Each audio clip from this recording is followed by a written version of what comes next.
Hello दोस्तों।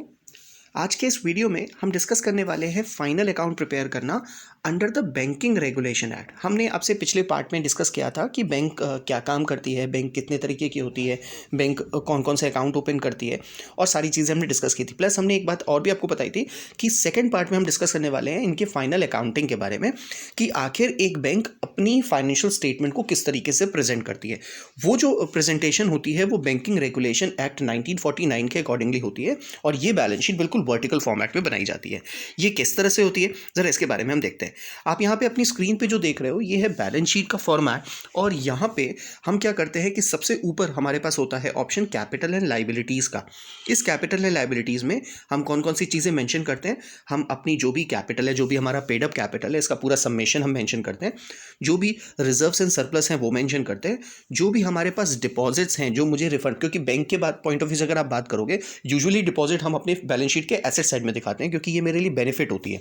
लेकिन bank के लिए यही डिपॉजिट हमारी लायबिलिटी होती है क्योंकि ये जो डिपॉजिट्स हैं ये मुझे अपने कस्टमर को वापस करना है। जो कस्टमर ने अपने पास मेरे पास बैंक में पैसे जमा किए हैं वो उसको वापस करने हैं। इसके अलावा हो सकता है कि बैंक ने अपनी कोई बोरोइंग ले रखी हो आरबीआई से या किसी दूसरी फाइनेंशियल इंस्टीट्यूशन से लोगों को बेनिफिट प्रोवाइड कराने के लिए, तो वो बोरोइंग्स भी वो यहाँ पे मेंशन कर देंगे। इसके अलावा कोई भी अगर अदर लाइबिलिटी है तो वो भी मेंशन कर दी जाती है। जब हम बैंक का फॉर्मेट बनाते हैं, हालांकि ये चीज़ें अब हर कंपनी के लिए यूज़फुल हो गई हैं, वो क्या करते हैं कि जितनी भी करंट इन्फॉर्मेशन होती है, करंट ईयर की इन्फॉर्मेशन होती है वो पहले कॉलम में लिख देते हैं और इसके बाद प्रीवियस ईयर की इन्फॉर्मेशन होती है वो सेकेंड कॉलम में, लास्ट कॉलम में लिख देते हैं। इससे आसानी से कंपैरिजन हो जाता है कि पिछले साल से हमने इस साल में कितनी डेवलपमेंट की है, कितनी हमारी ग्रोथ हुई है या कितना हमको नेगेटिव रिस्पॉन्स मिला है। हर एक चीज़ को हम अच्छी तरह से कंसिडर कर पाते हैं। और दूसरी चीज़, जब हम नॉर्मल अकाउंटिंग करते हैं तो उसमें हम लोग नोट्स टू अकाउंट बनाते हैं। Note number 1, note number 2, note number 3, इस तरीके से चीज़ों को मेंशन करते हैं। लेकिन जब हम फाइनेंशियल इंस्टीट्यूशन जैसे कि बैंक की बात करते हैं तो यहाँ पे हमारे पास प्रॉपर शेड्यूल होते हैं। मैं एक बार आपको शेड्यूल के फॉर्मेट भी दिखाऊंगा। तो ये शेड्यूल के अकॉर्डिंगली वर्क किया जाता है। तो हमें ये चीज़ बहुत ध्यान में रखनी पड़ती है कि जो कैपिटल का शेड्यूल है वो है 1।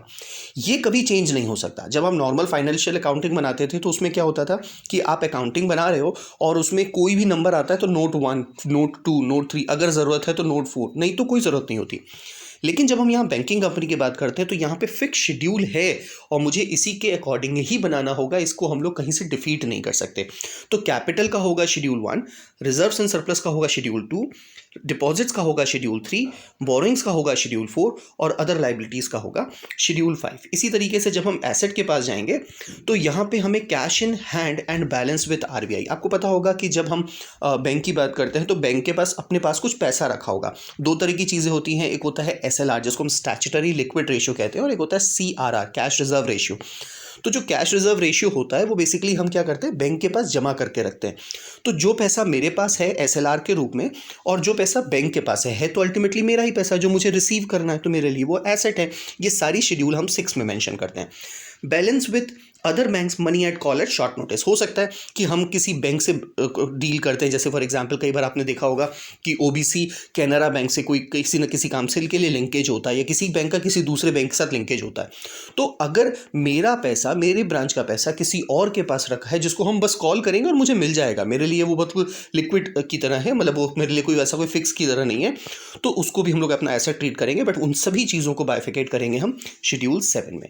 हो सकता है कि किसी बैंक ने कुछ इन्वेस्टमेंट्स कर रखे हों तो ये सारे इन्वेस्टमेंट अपने वो मेंशन करें।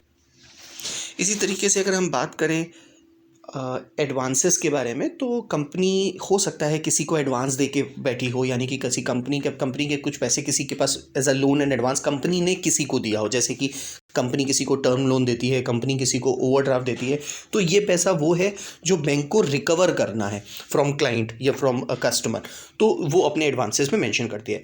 प्लस इसके अलावा कंपनी के पास जो अपने फिक्स एसेट्स होंगे या कोई भी दूसरा एसेट होगा वो शेड्यूल 10 और शेड्यूल 11 में मेंशन करेंगे। ये वो सारी चीज़ें होती हैं जो बैलेंस शीट का कंटेंट होता है, लाइबिलिटी और एसेट मैच करता है, ये बात आप सब लोगों को पता है। इसके अलावा बैंक के पास अपनी बहुत सारी ऐसी लाइबिलिटीज़ के चांसेस होते हैं जो क्रिएट हो जाए, बट क्रिएट अभी हुए हुए नहीं है, वो सब कुछ डिपेंड करता है एक सर्टेन हैपनिंग के ऊपर कि अगर ऐसा कुछ होगा तो मेरी लाइबिलिटी क्रिएट हो सकती है। तो वो सारी चीज़ों को वो क्या करती है, वो शेड्यूल 12 में मेंशन कर देती है और यहाँ पे हमें वो सारी चीज़ें मेंशन करनी पड़ती हैं। बट ये हमारे बैलेंस शीट के बिलो का पार्ट होता है, इसके जो फिगर्स होते हैं वो हमारे बैलेंस शीट का पार्ट कभी भी नहीं बनते। मैं आपको एक बार प्रेजेंट करता हूँ कि शेड्यूल होते कैसे हैं। आप जैसे चेक करो, ये तो पीएल का फॉर्मेट है, मैं भी जस्ट अभी दिखाता हूँ। यहीं पे आप ये देखिए, ये शेड्यूल 1 है। तो इसमें हमने क्या रखा है, authorise capital, issued capital, subscribe capital, paid up capital और फाइनली जो हमारा कॉल्ड पेड अप कैपिटल होगा वो हमारे फाइनल कॉलम में चला जाएगा।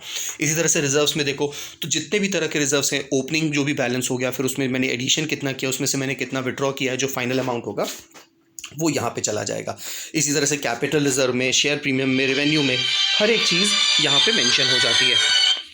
इसी तरह से शेड्यूल 3 अगर आप देखो तो डिपॉजिट्स के ऊपर है कि बैंक से कितना डिपॉजिट मैंने लिखा है, दूसरों से मैंने कितना डिपॉजिट ले रखा है, सेविंग बैंक से मेरे पास कितना डिपॉजिट है, एफडी का कितना डिपॉजिट है, दूसरी ब्रांचेस से कितना डिपॉजिट है, मैंने किसको किससे किससे बोरो कर रखा है, आरबीआई से कितना बोरो कर रखा है, दूसरी बैंकों से कितना बोरो कर रखा है। तो बेसिकली ये सारे जो फॉर्मेट हैं ये हमको फॉलो करने होते हैं और बाकायदा इसी शेड्यूल में वो चीज़ें हमें ड्रॉ करनी होती हैं। यहाँ पे कोई, जैसे मैंने बताया था आपको, नोट्स नहीं होते, आप इन्हीं शेड्यूल में सारी चीज़ें ड्रॉ करते हो। ये शेड्यूल 5, आपकी स्क्रीन पे शेड्यूल 6 आ रहा है। अगर आपको कहीं पे भी ज़रूरत लगे तो हमारे इस वीडियो को आप पॉज करके इन सब चीज़ों का एक नोट तैयार कर सकते हो, क्योंकि ये चीज़ें ऐसी हैं जो आपके काम में आने वाली हैं।